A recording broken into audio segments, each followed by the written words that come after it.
जिनी, तू ठीक तो है ना? आज तू अपने ऑनलाइन बॉयफ्रेंड से मिलने नहीं गई थी? गई थी, 6 महीने से जिस लड़के से बात कर रही थी उसी से मिलने। कहीं फोटो नकली तो नहीं निकली? तू ठगी गई क्या? अरे तुम उसके साथ वापस क्यों आ गई? क्योंकि जिससे मैं 6 महीने से ऑनलाइन बात कर रही थी वो ये ही थी। क्या सिया तुम? हाँ, इसने एक फेक अकाउंट बनाया, रोज मुझसे बात करती थी, खाना खाया, सो गई और मेरी हर बात, हर सीक्रेट जानती रही। ये तो बहुत डरावना है। मैं तो बस तुम्हारी फिक्र कर रही थी। अगर मैं नहीं होती तो कोई और होता। अगर वो गलत इंसान निकलता तो? तुम मेरी पसंद नापसंद जानकर अपनी जासूसी को सही ठहराना चाहती हो। जीनी, शायद सिया सच में तुम्हारी फिक्र करती है, बस तरीका गलत है। हाँ, हम सब रूममेट हैं। इसे यहीं खत्म करते हैं। सिया, ध्यान से सुनो, आज के बाद मुझसे दूर रहना, अपना ध्यान कहीं और लगाओ। अगर सच में फिक्र करनी है तो टीना और रिया की करो। सिया आए तो बोल देना, मैं नहीं हूँ। अरे रिया कहाँ है? वो यहाँ नहीं है। मुझे उस बंदरिया के बारे में एक सीक्रेट पता चला है। क्या पता चला? मैंने पता लगाया है, रिया को प्रिंस बहुत पसंद है। तुम्हें कैसे पता? मैंने उसके कूड़े में उसका रेज्यूमे देखा तो वो जॉब ढूंढ रही थी। नहीं, जिस कंपनी में उसने अप्लाई किया है वही प्रिंस काम करता है। और एक बार मैंने उसका फोन ढूंढने में मदद की थी ताकि वो खोए नहीं। मैंने उसका लोकेशन अपने फोन से लिंक कर लिया और देखा वो बार बार उसी कंपनी में जा रही थी। फिर मैंने उसके नंबर से उसके सारे सोशल मीडिया अकाउंट्स चेक किए। वो हाल में बहुत इमोशनल पोस्ट डाल रही है, पक्का कुछ चल रहा है। मैं बस उसकी भी फिक्र कर रही हूँ। तुम्हारी भैंस की पूछ, ये फिक्र नहीं, हद पार कर दी तुमने। तुम बहुत ज्यादा दखल दे रही हो। तुमने मुझे वहाँ बुलाया ही इसलिए था ना? वो रहा प्रिंस। हाँ, अब समझ आया, ये फिक्र नहीं है, ये तो पूरी जासूसी है। मुझे तो ये थोड़ा कूल लगा। सिया तो डिटेक्टिव बनना चाहती है। सिया, तुमने सबको क्यों बता दिया कि मैंने म्यूजिक रियलिटी शो में अप्लाई किया है? मैं तो बस तुम्हारी मदद कर रही थी। क्या तुमने शो में अप्लाई किया? मैं म्यूजिक सीखती हूँ, सोचा ट्राई करूँ। अगर सिलेक्शन नहीं हुआ तो शर्मिंदगी ना हो, इसलिए किसी को नहीं बताया। एक बार मैंने तुम्हारा फोन देखा था, तुम्हें ऑडिशन का मैसेज आया था। मैंने वही नंबर कॉल कर दिया और पता चला ये सिंगिंग शो है। हेलो, आप म्यूजिक शो की टीम बोल रही है? अब सबको पता चल गया, सब मेरा मजाक उड़ा रहे हैं। मैं तो बस तुम्हारी फिक्र कर रही थी ताकि तुम अच्छा परफॉर्म करो। वाह, मुझे तुम्हारा शुक्रिया करना चाहिए। अब जाओ प्रैक्टिस करो। मुझे पता है तुमने मंगलवार को रूम बुक किया है। तुम्हें ये भी पता?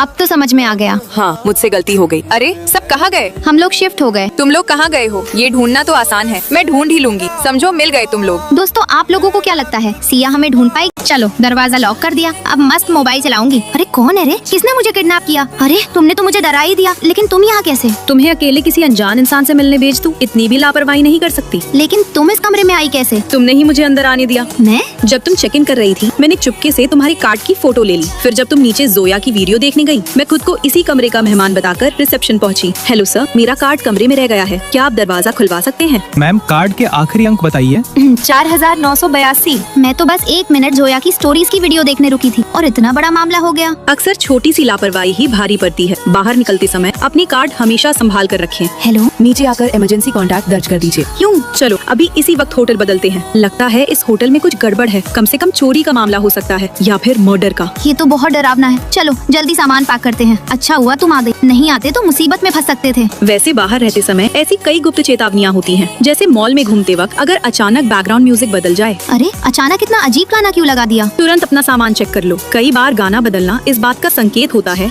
कि कोई अनजान व्यक्ति अंदर आया है। शुक्र है मेरा सामान सुरक्षित है। और अगर बार या सिंगिंग में अचानक लाइट बैंगनी हो जाए। माफ कीजिए, आपके कमरे का समय खत्म हो गया है। लेकिन मैं तो अभी आई हूँ। कई बार बैंगनी रोशनी किसी गैर कानूनी गतिविधि का संकेत होती है। ऐसी रोशनी में नसें साफ दिखाई नहीं देती। ठीक है, मैं अभी निकलती हूँ। मुझे नहीं पता था कि बाहर इतनी सावधानियाँ रखनी पड़ती हैं। और भी है, अगर ट्रेन में टीटी या स्टाफ आपको सीट बदलने को कहे तो इसका मतलब? ये तो मुझे पता है, सीट बदलने को कहें तो हो सकता है आपके पास बैठा व्यक्ति बुरा इंसान हो। वाह, अब तो तुम काफी समझदार हो गई हो। कुल मिलाकर बाहर रहते समय सिर्फ आँखों से दिखने वाली चीजों पर नहीं, आसपास के संकेतों पर भी ध्यान दो। अरे आप क्या कर रहे हैं? मैडम, कॉलेज प्रोजेक्ट के तहत मुफ्त जूता पॉलिश कर रहे हैं। नहीं चाहिए, थैंक्स। चलो यहाँ से। दोस्तों, क्या आपके साथ ऐसा कुछ हुआ है? कमेंट में जरूर बताना। गर्ल्स हॉस्टल में मरम्मत चल रही है, कमरे कम है, तुम सेकंड ईयर की सीनियर्स के साथ रहो। सीनियर्स के साथ कोई और ऑप्शन नहीं है? तो फिर सीनियर्स को तुम्हारे कमरे में भेज दूं? मतलब नुकसान तो मेरा ही है ना। हाय सीनियर्स, तू ही है ना जोया? हाँ। तेरा बॉयफ्रेंड आर्यन है ना? हाँ, मगर इनको कैसे पता? वो आर्यन उसका एक्स है।